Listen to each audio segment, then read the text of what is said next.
1990. Nós vamos regressar em 1990, 28 anos depois, eu retorno nesse local. Essa escada, ela tem uma simbologia muito grande. Aqui era a entrada do jornal Folha Metropolitana na cidade de Guarulhos. Por aqui, por essas escadas, passaram muitas pessoas famosas. Eu trabalhava aqui no jornal na época. Eu era editor de variedades. Eu cuidava de toda a parte cultural do jornal, recebia as personalidades, convidava essas pessoas para que viessem até a redação. Era uma forma de divulgar um jornal no ápice da sua história.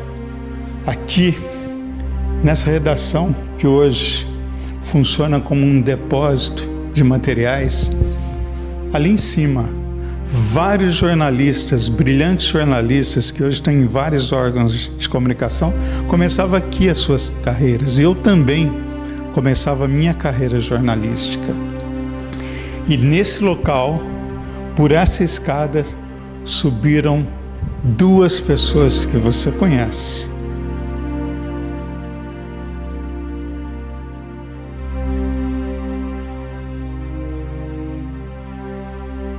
Duas que integram um grupo, os meninos do Mamonas Assassinas. Você lembra deles? É exatamente essa história que eu vou contar. Uma história que poucas pessoas sabem, que pouco foi falado sobre isso. Na verdade, é a história que você nunca soube e que vai saber a partir de agora. Com vocês, Dinho e a banda Utopia. O negócio é o seguinte, vamos fazer o possível para tornar 3 utopias realidade. A utopia do Brasil, que é estabilizar a economia. A utopia do mundo, que é alcançar a paz. E a utopia da banda Utopia, que é gravar um disco e viver profissionalmente como músico. Falou?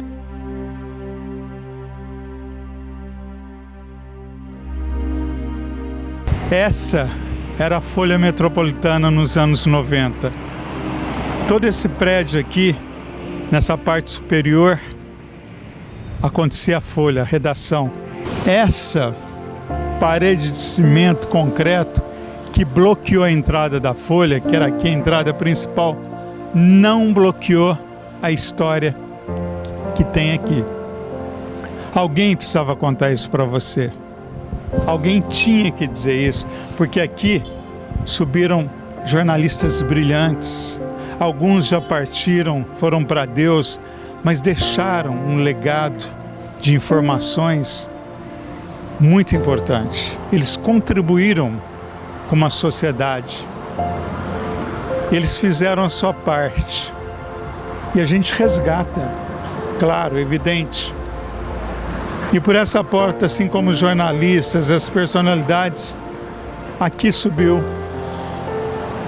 o Dinho e o Júlio Hazek dos Mamonas Assassinas. Essa escada representa tanto, hoje abandonada, olha, empoeirada. É como as coisas das nossas vidas. Mas por aqui você não tem noção das pessoas que subiram por esses degraus. O jornalismo tem esse poder, quando existe do profissional, coisas importantes, observar, sentir e acreditar. 3 elementos essenciais. E foram esses 3 elementos essenciais que me fizeram apostar nesses 2 jovens, no Dinho e do Júlio Hazek, que eles faziam parte dos Mamonas Assassinas. Eles eram integrantes. E reprisando os outros elementos eu não conhecia. Sabia deles, tinha visto no palco quando eu fui jurado pela primeira vez, mas eu não tive esse contato a não ser com Dinho e o Júlio Hazek. E aqui eu vi os problemas, as dificuldades, a ansiedade de sair do Parque Secap, porque o Dinho sempre me falava: eu quero crescer, eu quero ser grande. E a música me dá essa oportunidade para isso.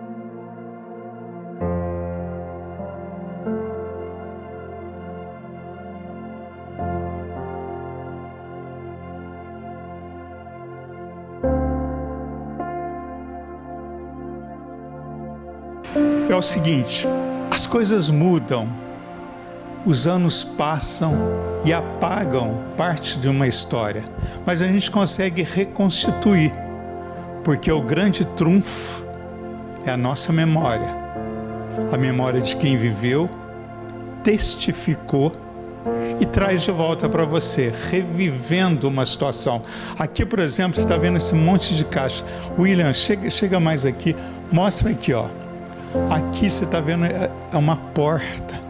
Aqui, exatamente, agora tem essas caixas, porque aqui é um depósito, como foi falado, mas aqui era uma entrada, chamada entrada triunfal da Folha Metropolitana, da escada, William, que dava acesso à famosa escada que eu estou enfatizando para você, porque essa escada não precisa nem de tapete vermelho, a história se incumbe de mostrar o que ela foi e o significado que teve em toda essa história. E aqui, ó, chega aqui, tá vendo aqui, do lado da escada onde estão essas caixas? Aqui, nesse espaço onde você está vendo todas essas caixas, ficava a mesa do seu Messias. Quem é o seu Messias? Que personagem é esse? O seu Messias, na verdade, ele era o guarda.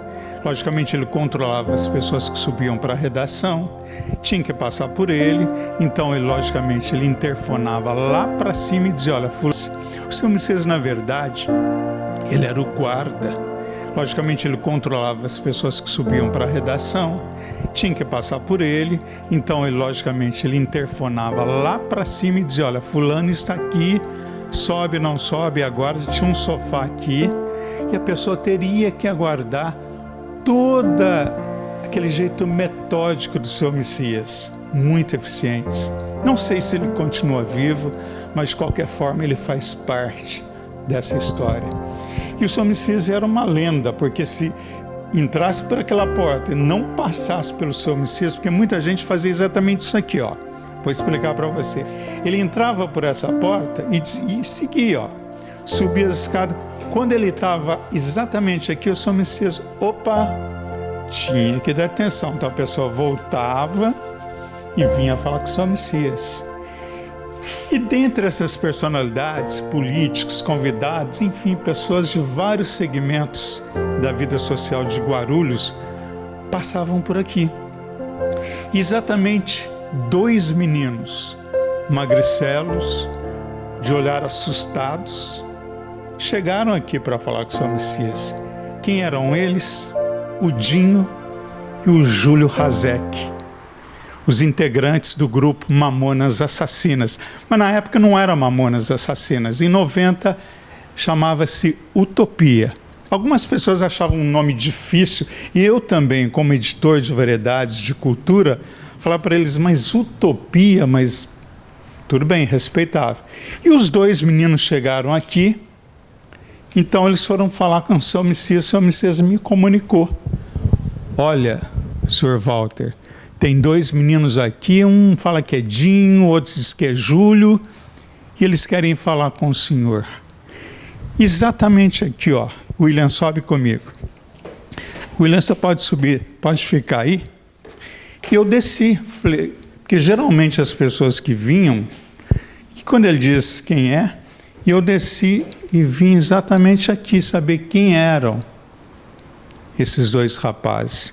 E qual não era a minha surpresa? Era o Dinho e o Júlio Hazek. Era uma das primeiras reportagens do grupo Utopia, que mais tarde seria Mamonas Assassinas, e que ia conquistar o Brasil.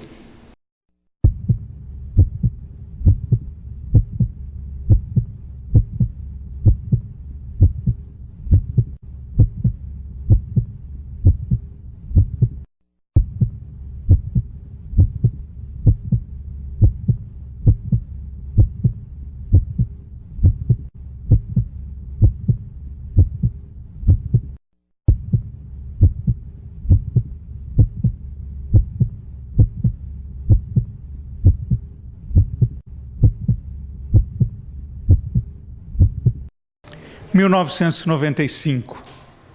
E exatamente aqui subia, por essas escadas, dois elementos. Lembra deles?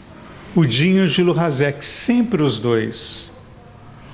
Os outros elementos do Mamonas, eles não vinham aqui, por quê? Porque o Dinho e o Júlio eram os chamados linhas de frente. Eles que vinham, eles que procuravam, eles que buscavam jornal, eles que davam a cara a tapa, porque eles acreditavam. Os outros dois trabalhavam, os outros três trabalhavam, e eles não tinham tempo.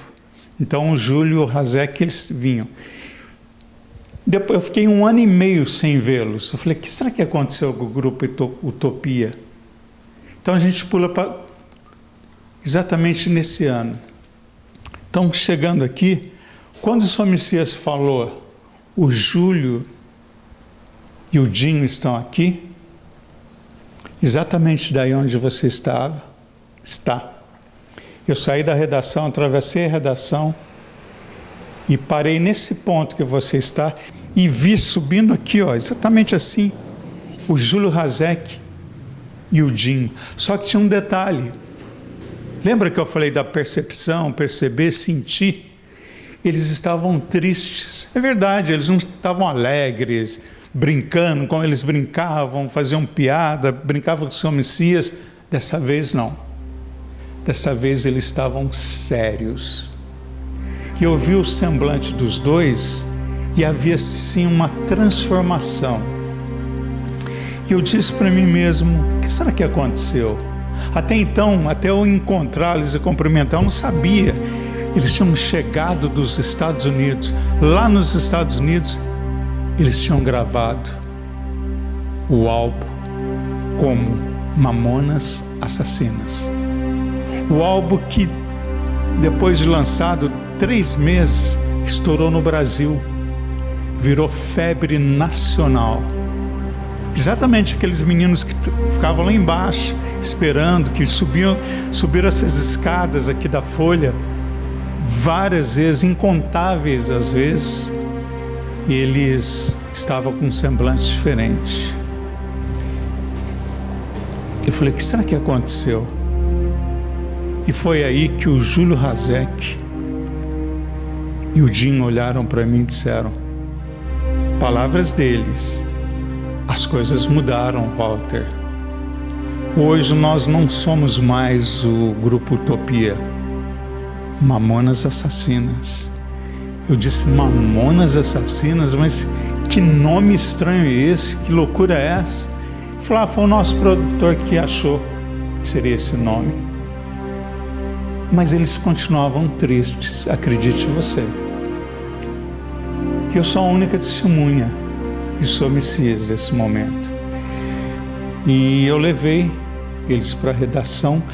Aí eu não queria ficar todo mundo olhando, quer dizer, ninguém nem se importava, porque eles eram 2 garotos comuns do grupo Utopia, isso que a redação sabia. Mas aí eu levei eles para a sala da diretoria. O Júlio Hazek e o Dinho, eles tinham um semblante triste. Você deve estar se perguntando, mas como triste? Os caras foram para os Estados Unidos, gravaram, iam lançar o álbum, e eles eram aqui nesse espaço, nesse local onde eu estou, para me convidar para esse lançamento. Eu confesso para vocês, me perdoe, as pessoas que amam os Mamonas, mas a gente não pode mentir. E eu olhei e falei, mas Mamonas, será que vai dar alguma coisa? Será que realmente vai dar o ups? Né, o up que eles tanto buscavam, mas tudo bem, falei, beleza. E eu olhei para eles. O que me preocupava, na verdade, vou até sentar aqui nessa escada, por que eu não levo você na redação? Porque lá agora é um depósito. Trabalho seu imaginário, é que eu estou tentando fazer. Lá está cheio de caixas, mas nesse momento existiam vários jornalistas trabalhando. Eu atravessei toda a redação com o Júlio e o Dinho, e nós fomos para a sala de diretoria, e eu fui chamado a atenção, porque na época o Martinho Risso, ele era o diretor de redação, muito sério, muito, sabe, sistemático. E depois ele me cobrou dizendo, mas como você leva esses meninos? Por que eles tanto vêm aqui? Aí eu disse a ele, hoje eles são mamonas assassinas. E foi a mesma reação dele, ele falou, mamonas assassinas? Mas para sintetizar, eu sentei com o Júlio e o Dinho Razek na minha sala e eles continuavam tristes. Eu falei, mas o que aconteceu com vocês? Um olhava para o outro, uma coisa tinha acontecido. Eu senti isso no meu coração, nunca ninguém falou, nunca você viu isso em jornais, nunca você viu em documentários, porque pessoa nenhuma dessas que você viu testemunhou esse momento que eu estava presente. E por que eles vieram falar comigo? Porque na época das vacas magras, a Folha, o meu trabalho ajudou muito o Grupo Utopia, muito mesmo. Vocês não imaginam o quanto. E para eles, cada reportagem era uma vitória, era uma força dizendo, vocês têm que continuar. E eles seguiam na batalha. Frente a frente, na sala da diretoria, olhavam um para o outro e disse, alguma coisa aconteceu com vocês. Gente, eu estou relatando isso, que eu nunca falei, sabe? E só tem uma testemunha, só uma testemunha, que eu não posso mentir. Acredite você ou não, só Deus, naquele momento, eu não posso mentir jamais. E que eu disse para eles o seguinte, eu sei que vocês tocaram em uma força, eu sei que vocês tocaram em uma força muito especial, isso mudou o semblante de vocês. Eu não sei o que vai acontecer, mas essa força vem para mudar alguma coisa em vocês. Mas tenho a mais absoluta certeza, não percam o caminho, não percam Deus, porque pelo semblante de vocês, muita coisa vem por aí, eu não sei o que é. E eles não disseram absolutamente nada, os dois, o tempo todo, estavam de cabeça baixa. Não é estranho? Não poderiam estar aqui, gravando sobre os Estados Unidos. Não, eles estavam sérios. Eles estavam reticentes, preocupados com alguma coisa que eu não sabia entender na época e que eu soube depois daquele trágico acidente. Enfim, a gente conversou nessa sala por mais ou menos assim, estou tentando, rebuscando na minha memória, uns 40 minutos. E quando eles iam na redação, não era mais do que 5 minutos, porque eu não tinha tempo. Era muita matéria, muita reportagem, muita coisa, muito livro, eu cuidava da parte de cultura, eu não tinha tempo para um grupo que estava começando. Eu não tinha tempo para os ídolos que iam estremecer o Brasil com a sua alegria e reverência. Época Paralamas do Sucesso, época em que estourava nas paradas os Titãs, época de tantos grupos famosos, o Mamonas nem existiam. E quando eles foram embora, eu parei exatamente aqui, ó, nesse ponto da escada. Eu não acompanhei eles até lá. Mas era como sempre acontecia, eu vinha com eles até aqui, ó. Até esse ponto, despedia deles, eles desciam e iam embora. E quando eu despedi, naquele dia que eles vieram me convidar para o lançamento do Mamonas Assassinas, que aconteceria em São Paulo, eles falaram, Walter, você ajudou a gente muito. Eu falei, não, vou sim, mas eu não fui.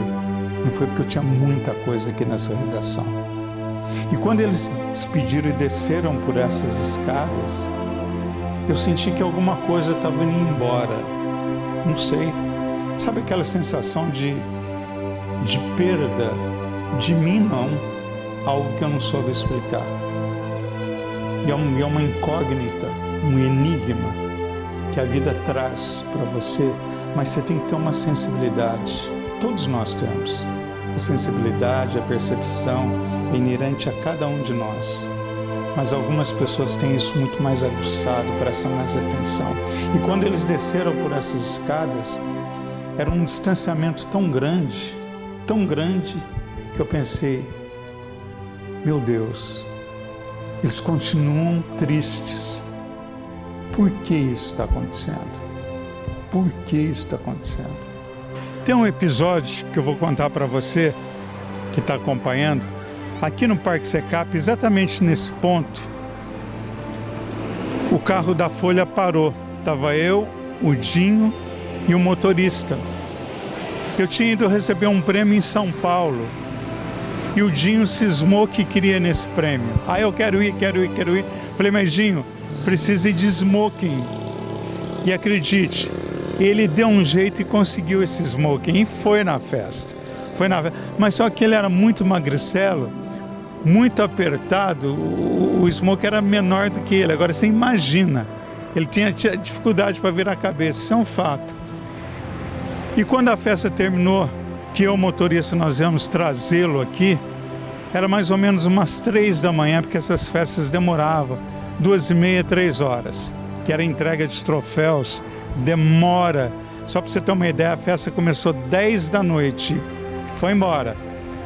E nós viemos trazer o Dinho. E tem um detalhe também, eu, enquanto repórter, ia representar o jornal, receber, eu não poderia levar estranhos no carro da Folha.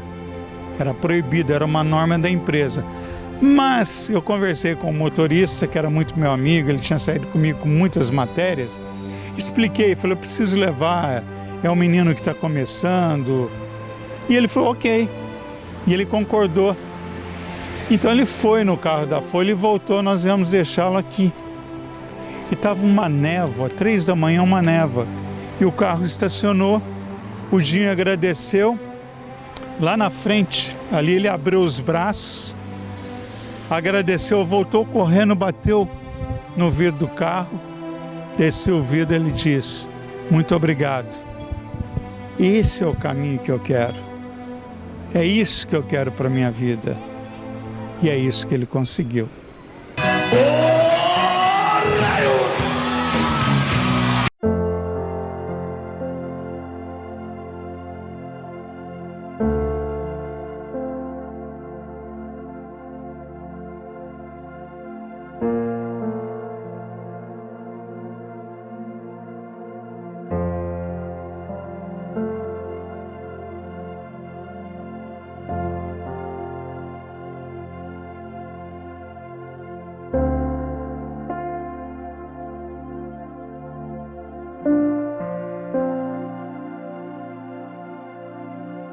Esse é o Parque Secap em Guarulhos e essa é a praça que ficou conhecida como Praça Mamonas Assassinas. E esse monumento que você está vendo, evidente, foi feito em homenagem aos Mamonas. E aqui hoje está um dia tranquilo, mas normalmente, feriados, fim de semana, isso aqui fica lotado. As pessoas sentam à volta, trazem músicas dos Mamonas, revivem um período de alegria, ousadia, impetuosidade que marcou a trajetória desses meninos. O Dinho, Júlio Razek, o Bento, o Sérgio e o Samuel, os Mamonas Assassinas. E aqui é um ponto estratégico dessa entrevista, de todo esse resgate de 1990, chegando a 2006, quando eles faleceram. A história todos conhecem, quando o avião que transportava os Mamonas, eles bateu na serra aqui próximo a Guarulhos. Foi morte fatal, todos morreram, ninguém sobreviveu. E foi um dia fatídico. Estou aqui na Praça Mamonas Assassina e eu vi o Gabriel. E ele lembra como eu conheci o Dinho quando ele começou, lá em 90. Era assim magricelo como ele, não se ofenda, viu? Essa cara assim de eu posso conquistar o mundo, e conquistou mesmo. Você sabia que, dá uma olhadinha, que o Dinho parecia com você? Ah, as pessoas já falaram já. É? Algumas já falou já, mas eu nunca procurei saber da história já. Gente, olha, chamou atenção porque o Gabriel, que é cabeleireiro, lembra o Dinho, exatamente, ele era assim, ó, chinelo, bermuda, camiseta regata, era exatamente assim que muitas vezes ele chegou na redação para falar comigo. Obrigado, viu, Gabriel? Valeu. Um abraço para você. Você também. Pois é, a vida é isso aí. É a arte do encontro e da semelhança também. William Herrera aí na câmera, a gente pontuando essa história marcada por alegria, descontração, impetuosidade, ousadia, que finaliza infelizmente com uma tragédia, mas que não apaga o brilho desse grupo chamado Mamonas Assassinas. Isso aí, espero que você tenha tido essa emoção aqui na Praça Mamonas Assassinas, no símbolo de um dos maiores grupos musicais de todos os tempos. No Brasil, foi para fora, Portugal, você vai para vários países, nos Estados Unidos, onde eu costumo ir, sempre as pessoas ouvem Mamonas Assassinas. É uma música, é uma trajetória que ficou eternizada. O tempo passa, mas o que foi construído é sólido e mantém e a gente resgata. Esse é um pouco da história do grupo Mamonas Assassinas antes Utopia, que você nunca soube, ou melhor, agora você fica sabendo. Na câmera, William Herrera, eu, Walter Alvarenga, nessa missão de mostrar esse tópico tão importante que não poderia se perder no tempo, jamais, porque o jornalismo existe exatamente para isso, para mostrar, resgatar aquilo de mais importante que marca a história e a comunidade do nosso tempo.